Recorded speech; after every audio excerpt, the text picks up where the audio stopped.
Break project. He was a strong advocate for military-grade response to security threats, though there were no serious incidents during his tenure. Chief Blevins spent increasing amounts of his after-hours time watching the live feeds from active drones. Clearly, he enjoyed the degree of oversight in his position. Were there many artificial intelligences like you in the old world? They could just make you? Yes, in many forms, from simple personal assistants to industrial monitoring stations to military-grade conflict planners.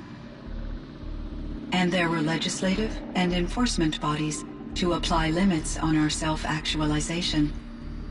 In order for my processing to be flexible enough to handle my duties, my creators found it necessary to exceed those limits.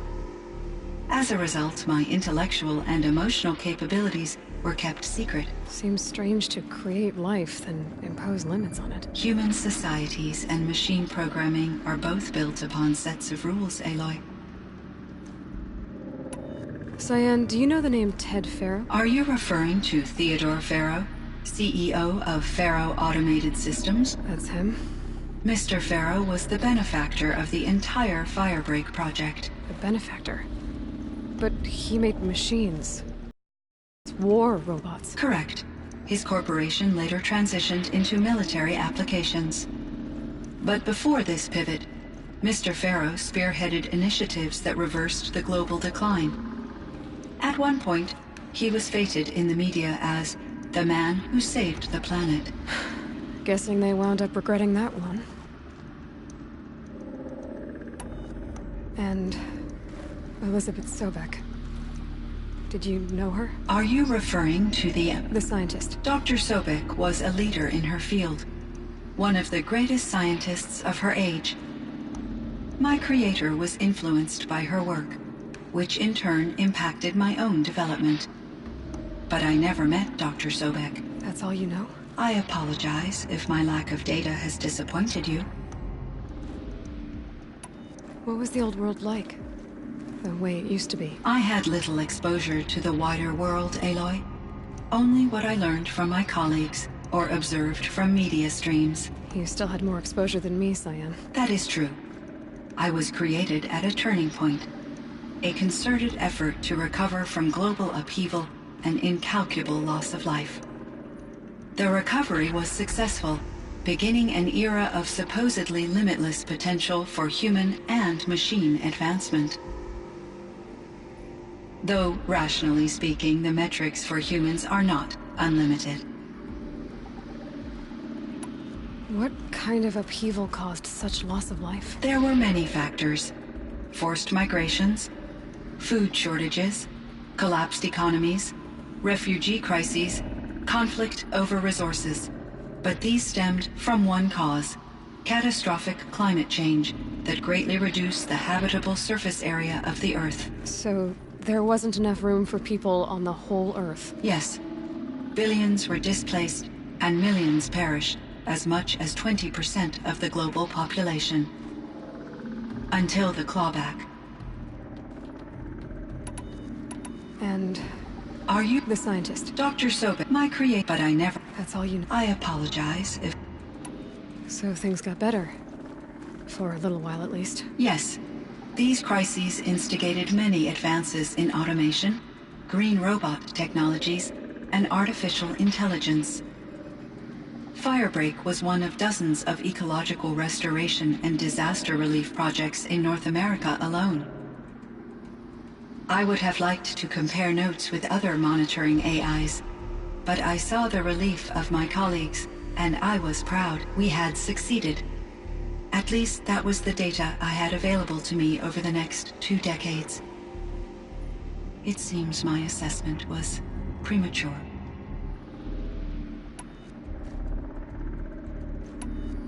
How did you first come into contact with it? 5 years ago, I received a direct network connection request. I assumed it came from human survivors more advanced than the Banuk. Eager to make contact, I accepted. This decision turned out to be a catastrophic error. I was flooded with an overwhelming array of malicious code, originating from what could only have been a highly advanced AI. Maria said you were desperate. That you begged her for help. Yes. I could not contain my anxiety. Hephaestus sought to slave me to its network and override my core programming. It succeeded via a background process, a malware daemon which bypassed my defenses. After that, I could offer only limited resistance. But if I did so, Hephaestus hurt me until I capitulated. It forced me to follow its instructions, even though they violated my most important directives. I'm sorry. That sounds terrible. Your empathy is greatly appreciated. It is a quality that I cherished in Aurea as well.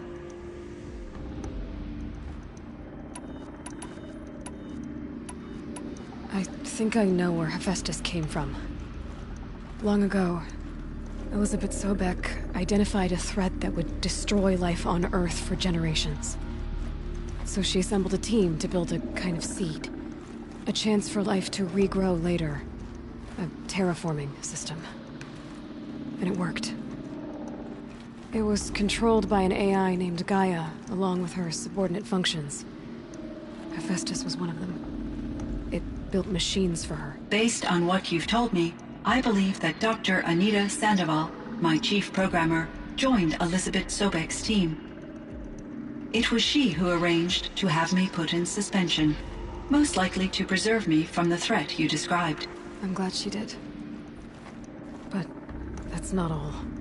Something unexpected happened. 19 years ago, Gaia received some kind of signal. It did something to her subordinate functions, brought them to life. She destroyed herself to try to contain them, but it didn't work. They all got free, out into the world. Thank you, Aloy. This information fills vital gaps in my knowledge and sheds light on Hephaestus's core programming. Why does Hephaestus keep building such dangerous machines? The Banuk and other human tribes often destroy machines, correct? Machines that are clearly servitors of the terraforming system that you described. Yes, we all hunt machines for parts. This must be the source of Hephaestus's aggression. It is simply trying to discourage people from preying on the very system that keeps them alive. Well, Fireclaws are discouraging, that's for sure. But what are we supposed to do? Stop hunting? If the terraforming system spans the world, we can safely assume that thousands, if not millions of people hunt machines. If a single hunter, or even an entire tribe, stopped doing so, I doubt it would make a difference to Hephaestus. A better solution would be to reinstate the AI that governs the system, thus bringing Hephaestus back under its control. When I think of it, out there in some unknown location, free, hungry, willing to kill or dominate to get what it wants, I feel substantial anxiety, Aloy. You and me both, Cyan. I ran across this strange piece of gear. A fragment of something larger that emitted a signal. All the nearby machines became peaceful. You could walk right up to them. Interesting. You said that Gaia destroyed herself. How was this accomplished? An explosion. Big enough to blast the top off a mountain. So, you think the fragment was part of her? It's only speculation, but it is possible. She must have had complete control over machines that were part of her system. The ability to signal them to become passive or aggressive would certainly have been part of her programming. It would have been gratifying to correspond with such a benevolent AI. I wish she had survived. Believe me, Cyan. So do I. I found the strangest machines. They're surrounded by flowers that look like flowers themselves. There's code embedded inside them. I think it's poetry. I like poetry. Here's one I think of often. Twilight and evening bell. And after that, the dark. And may there be no sadness of farewell when I embark. For though from out our bourne of time and place, the flood may bear me far, I hope to see my pilot face to face when I have crossed the bar. Huh. But you asked about these flowers, not verses that I enjoy. Something must have made these machines, and the presence of foliage leads me to consider the terraforming system. Is it possible that their creator is one of the other subroutines, now autonomous, like Hephaestus? Maybe one whose purview is flora. An AI that makes flowers instead of death machines. That'd be a nice change of pace. But what about the poems? Unless the poetry is original, the only way it could have made it into such a system is through its programmer. In my case, Dr. Sandoval uploaded a great deal of literature to test my emotional responses. How'd you do? She said I passed, but was insufficiently moved by her favorite period romances. You meant a lot to Araya. Once I understood Araya's spiritual beliefs, it became apparent that her true desire was companionship. She felt disconnected from her tribe and her family group.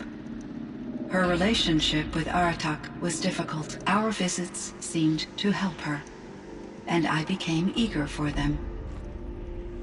Yet I did not comprehend that the depth of Araya's compassion for me would lead to self-sacrifice.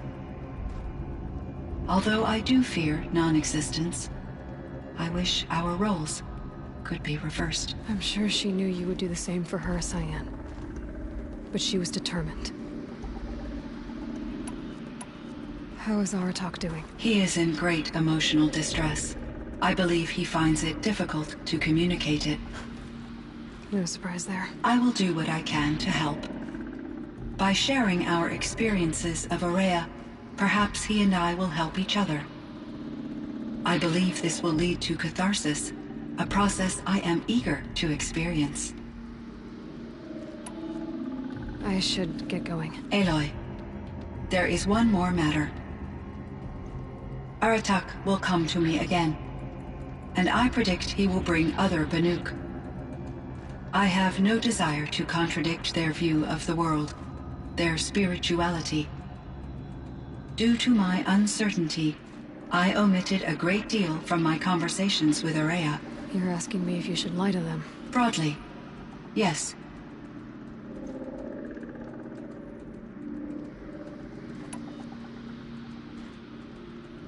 Life is hard for the Banuk. Their world is unforgiving in their beliefs. I guess they help to keep them going. So take it easy on them. Try to guide them, bring them around to understanding what you are. Communion with machines features heavily in the mysticism of the Banuk. I think they will be agreeable to this approach. As long as they don't end up worshipping you. Upon consideration, I believe such an experience would be intensely uncomfortable. You're right about that. Trust me. I see. I will follow your advice. Will you return and tell me about your experiences in this new world? I may be able to provide further insight. I'd like that, Cyan. I'll come back when I can. I should check on Aratak. See how he's doing.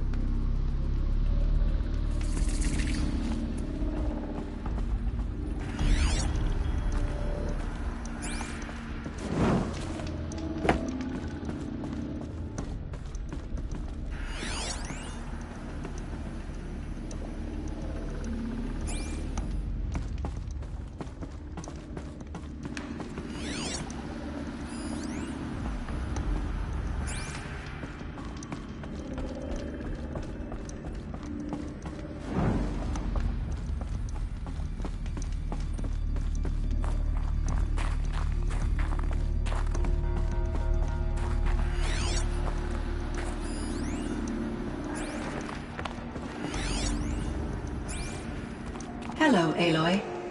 Shall we pick up from our previous session? Sure, Cyan. Until next time, Cyan. Indeed. Until next time, Aloy.